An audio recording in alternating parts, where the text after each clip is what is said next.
push the bar higher in 2025 and beyond? I was very pleased with how my run game, the blocking, came along in year 2. I felt like I was still a very polished receiver in the pass game. There was a lot of weapons last year, so I kept hearing comments maybe this offseason, like, why didn't you get the ball as much? It's like, dude, we scored the most points out of any team in the NFL in the last 5 years. Like, everybody deserves the ball. And I agree. I think I deserve the ball still, but I was very pleased with how I blocked last year in the run game.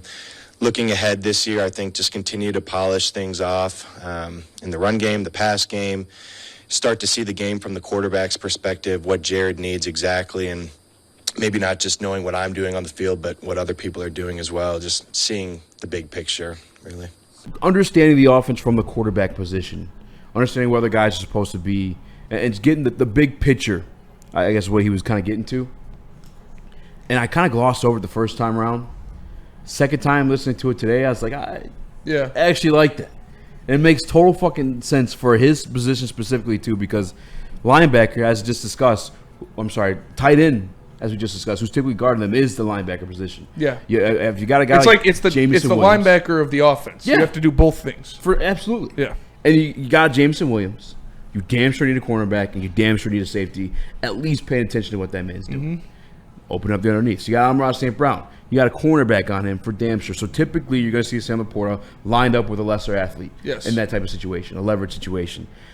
If he understands the offense in that way, where the play side of the ball is all busy with Jameson Williams, Amon-Ra St. Brown, and he's one-on-one with a linebacker or whoever the hell he may be with his own coverage, if he has a better understanding of the offense from a quarterback's perspective, Travis Kelce, Mahomes. Yeah. I hate to say it, but that's what they got going on. They could go off script a little bit because Kelce understands the offense that way. And I think Sam Laporta is just as good as an athlete as Kelce is. You saw the catch he made against the Commanders. They fucking grabbed that was sick. Yeah. One-handed is out of thin air. That was nasty. Dude, it was disgusting. You couldn't do that jumping into a swimming pool. I mean, we all have, actually. It's like the first thing you do in a swimming pool. But regardless, I think if Sam Laporta... nasty one-handed snakes. Well, that's one of the best things to do. When it's the best thing to do, yeah. Toss me the ball. For sure. Toss me a dunk. But I think they could bring this out of Sam Laporta. I don't think there was a regression in him last year. I think other weapons stepped up. Yeah. In particular, Jameson Williams, as you predicted. Shout out to Spinny on that one. They called me a madman. But I don't think there's a regression from a guy who broke rookie numbers. Broke tight end numbers his rookie year. It was an all-pro his rookie year. There's no regression. I think that guy only continues to get better and better and better. Mm-hmm. And now, again, that infamous year 3, coming up for Sam Laporta, better understanding the offense, better relationship with Jared Goff. I think you might see a little bit off-script stuff. I agree 100%. And I love hearing this out of Sam Laporta because what makes Patrick Mahomes and Travis Kelce, such a dominant duo is not just Andy Reid scheming up everything and then being in the perfect spot every time. It's a lot of the option routes. It's a lot of the extracurricular stuff where they're just making stuff up, where a play breaks down, and Kelce knows what the defense looks like, so he knows where to find the open spot in the field, and he just sits down in there and turns around and waits for Patrick Mahomes to find him.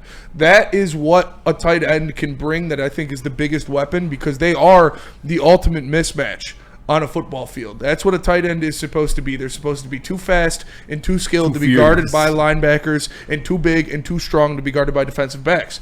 And Sam Laporta is that. He is a mismatch in himself. So him and Goff being on another page and him understanding defenses and the offensive scheme more will only help those option routes and those situational awareness points where he's like, okay, I should turn around and sit down in the zone and wait for Goff to find me rather than running my full curl route or my full in because this is the zone and it's open right here. And that is where Patrick Mahomes and Travis Kelce make a lot of their money and have done a lot of their damage throughout their careers. So the tight end can be a quarterback's best friend, and especially when they're both on the exact same page and you can use those option routes based on what the defense is playing on the tight end.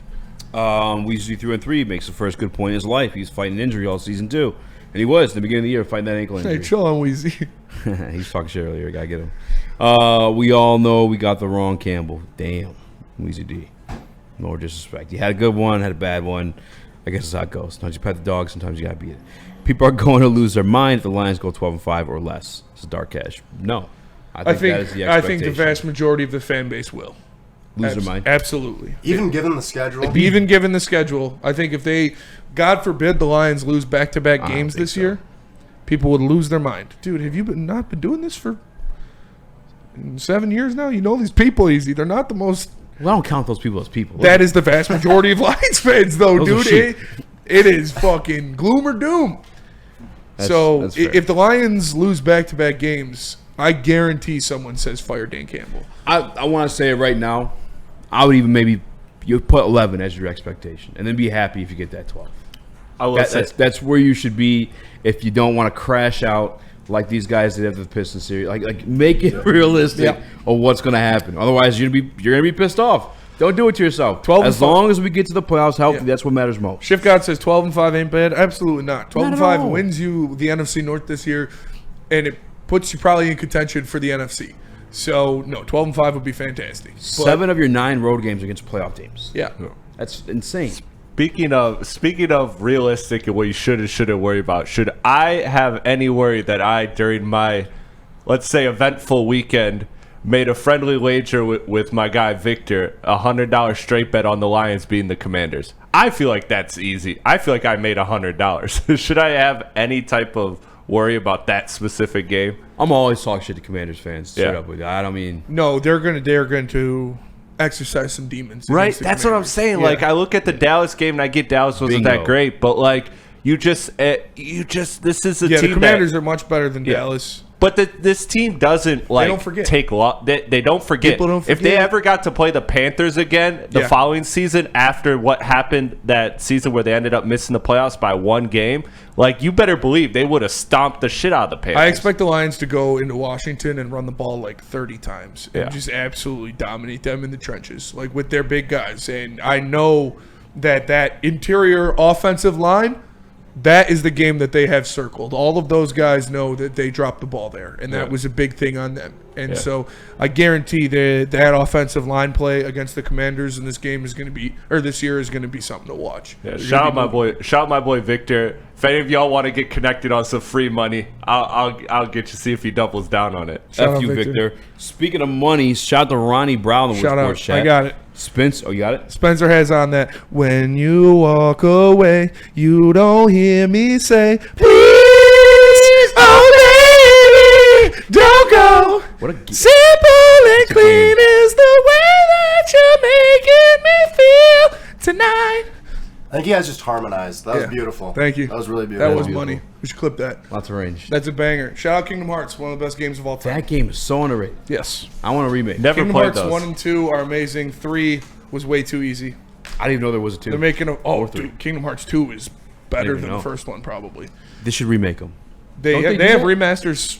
Oh They yeah, have remasters? You can buy the For Kingdom, PS5? You can buy it on PS5 for like $20. And it's like 8 games.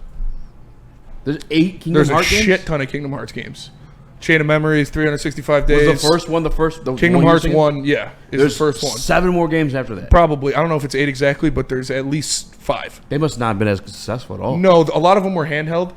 Like on Oh. DS and shit. Chain of Memories was really good.